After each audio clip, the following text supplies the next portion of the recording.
Hello, bachcho, let's read the given question. The question says a constant force F is being applied on a rod of length L kept at a rest on two parallel conducting rails connected at ends by resistance R in uniform magnetic field B as shown. So option A given है, the power delivered by force will be constant with time. Option B, the power delivered by force will be increasing first and then it will decrease. Option C, the rate of power delivered by the external force will be increasing continuously. Option D, the rate of power delivered by external force will be decreasing continuously before becoming zero.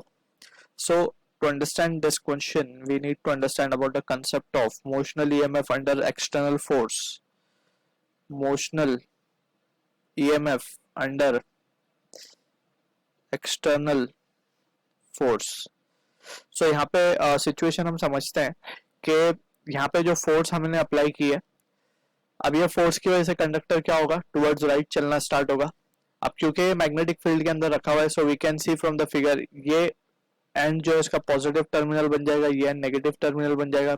या हम इसको कहें कि ऊपर वाला जो section है वो हायर पोटेंशियल पे होगा, नीचे वाला लोअर पोटेंशियल पे होगा, and a current will be started flowing in the through the resistance we can say. अब यहाँ पे we can see कि since by right hand palm rule भी हम इसे डिटेक्ट कर सकते हैं हायर पोटेंशियल कौन सा होगा. It is moving towards right, so right hand palm rule के according thumb in the rightward direction, finger in the direction of magnetic field that is inward. So right hand का palm face will give the direction of higher potential. So ऊपर की तरफ आएगा वो और lower potential will be in the downward direction. अब क्योंकि ये कंडक्टर है जिसके अंदर करंट फ्लो हो रहा है, इसके अंदर करंट भी फ्लो हो रहा है आई. अब ये करंट फ्लो हो रहा है और and this conductor is placed in the magnetic field. So इसके अंदर अगेन एक फोर्स लगेगा, that is magnetic force Fm which is given by, यहाँ पे हम देख सकते हैं कि Fm को हम क्या लिख सकते हैं, IBL. ठीक है ना. सो IBL साइन 90. अब यहाँ पे 90 जो है वो साइन 90 विल बी 1. सो क्योंकि परपेंडिकुलर है मैग्नेटिक फील्ड एंड लेंथ, तो यहाँ पे Fm पीछे की तरफ लग रहा है. ये कैसे पता चला हमें, again we have to use right hand palm rule. So in that finger in the direction of magnetic field, thumb in the direction of positive charge या फिर करंट हम कह सकते हैं. So palm face of right hand will give the direction of force. So ये आएगी towards left. सो इसका जो एक्सेलरेशन होगा रॉड का, एक्सेलरेशन को हम क्या लिख पाएंगे, acceleration by Newton's second law we can write F minus of Fm will be equals to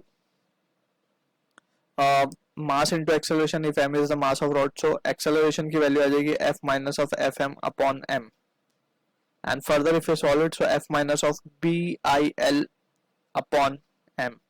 And also if you resolve it further, so, क्योंकि I की वैल्यू हम यहाँ से क्या देख सकते हैं, I को हम लिख सकते हैं from the figure I will be equals to E by R होता है, and we know जो मोशनल EMF होता है वो क्या होता है, BVL. तो उसको हम लिख सकते हैं BVL अपॉन R. ठीक है. सो यहाँ पे लिखा जाएगा BVL upon R, that means B square L square V by R, right. So ये जो रिजल्ट आएगा हमारे पास, and the whole divided by m.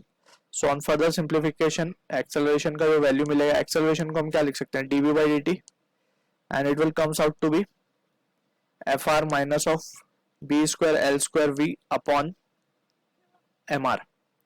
अब इसको थोड़ा सा हमें वेरिएबल सेपरेबल मेथड लगा के डिफरेंशियल इक्वेशन फॉर्म करके इसे हम सॉल्व करना होगा. So we can write dv upon Fr minus B square L square V, and that is equals to dt upon Rm. सो इसको जब इंटीग्रेट करेंगे, so we will be writing the result directly over here. So हमें क्या मिलेगा, velocity का जो expression आएगा हमारे पास, that comes out to be Fr upon B square L square bracket 1 minus e raise to minus of B square L square T upon Mr. So ये results हमें डायरेक्टली याद रखने हैं, या फिर हम इसको थोड़ा सा सिंप्लीफाई कर देते हैं. Fr 1 minus of e raise to minus of T by tau कह देते हैं हम इसको. टाउ किसे कह रहे हैं हम, Mr upon B square L square को. ठीक है.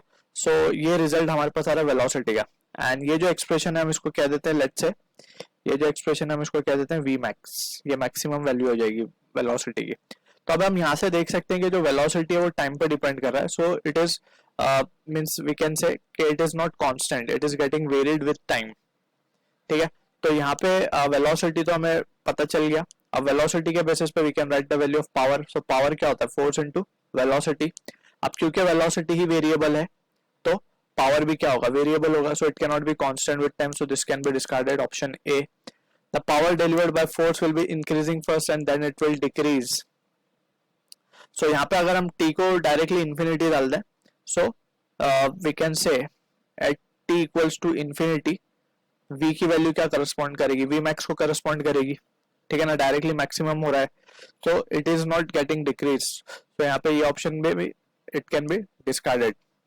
ठीक है, अब बात करते हैं the rate of power delivered by the external force. अब रेट की बात अगर हम करें, सो रेट को हम क्या लिख सकते हैं, dp बाई dt। तो dp by dt will be f dv by dt। सो अगर इस एक्सप्रेशन को अगेन हम डिफरेंशिएट करते हैं तो हमारे पास जो रिजल्ट आएगा वो होगा f v, ये पूरे टर्म को हम v मैक्स ही लिख रहे हैं, f vm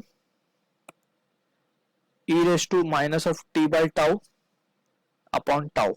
अब यहाँ पे हम देख सकते हैं कि ये वैल्यू जो है डिक्रीजिंग वैल्यू है, राइट, क्योंकि एक्सपोनेंशियल टर्म है and it is with negative sign, so we can say कि ये जो dp by dt that is rate of power delivered will be continuously decreasing. ठीक है, so from the option we can say the rate of power increasing continuously, this can be discarded.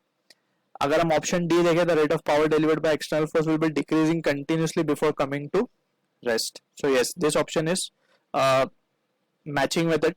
जैसे जैसे हम time बढ़ाएंगे, so at infinity ये value क्या हो जाएगी हमारी, ये वैल्यू विल बिकम 0 एंड पूरा पावर क्या हो जाएगा, deliver will be 0। So option D जो है हमारा करेक्ट आंसर है for this question. I hope you understood the solution. All the best.